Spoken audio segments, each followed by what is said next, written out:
Hey there guys, my name is Marcus, and in today's video I'm going to share with you how we can fix the issue when the JBL Tune 510BT that they're not turning on.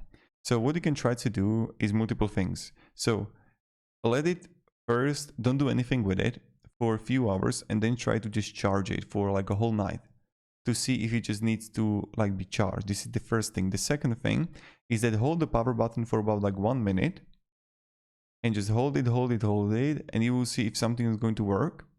And then what you can try to do is hold the minus and plus buttons together for about 5 to 10 seconds.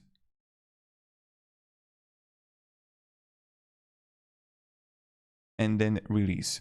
So this is another thing that you can do. And of course, try to change the cable, try to change the adapter if you don't have any battery. So this is something that I would recommend to try. So thank you very much for watching and have a great day and goodbye.